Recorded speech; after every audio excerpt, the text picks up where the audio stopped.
let me ask you about the news just a couple of days old, no deadline extension. Can you arrive at some kind of relief package for these people who really are getting clobbered with these high rate hikes? We believe that we can. It's unfortunate that they don't want to give us some flexibility so that we can help Minnesotans. But the governor is falling short with his plan, which is just financial relief.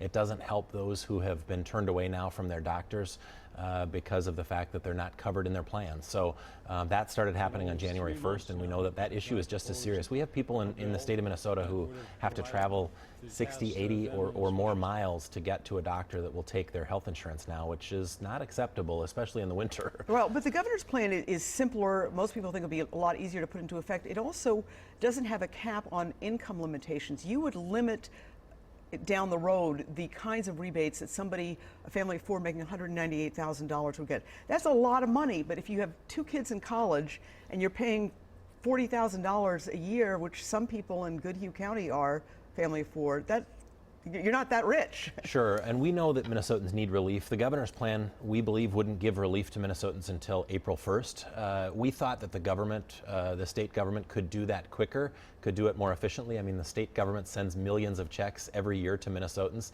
There's probably nobody better equipped to do that. The governor's administration is throwing up roadblocks now, saying that if the state does it, they can't do it until January 1st of 2018, and they need 100 full-time employees to do it. I mean, it's almost laughable that that's the kind of roadblocks that they're putting up when we're trying to help people. All right, let me ask you, because I know the governor would take issue with that. What is your relationship with the governor right now, and do you feel that this election gave you a mandate? Well, we feel that this election, obviously not just here in Minnesota but nationwide, sent a pretty strong message. We believe that in Minnesota it was a referendum on Obamacare and on MNsure.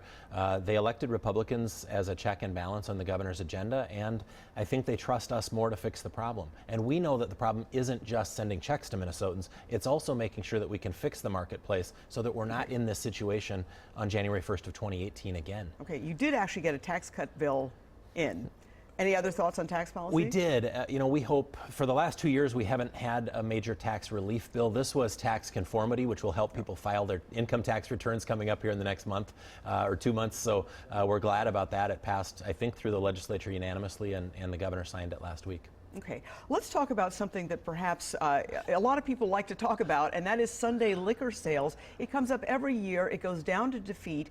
You are actually the co-author of the bill this year. Is this going to pass? I am. I've said this before, and I'm hesitant to say it again, Esme, but I really think that this is the year. I think that Minnesotans consumers would like to have the option of having liquor stores open on Sundays, and I think that we're going to have the votes in the House this year to pass it. It will pass out of the Commerce Committee on Tuesday of this next week, so the bill's going to get started quickly. All right, and you have been against it, though, in the past. Does this have anything to do with your possible run for governor, and are you running for governor? It does not, and I haven't even thought about that. I'll probably consider it after the session, but right now I'm 100% focused on what we're doing.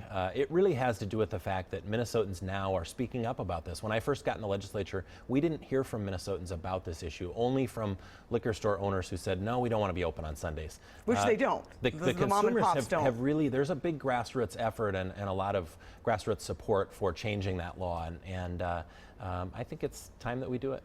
All right, and Mr. Speaker, one final question. Will you be able to avoid a government shutdown?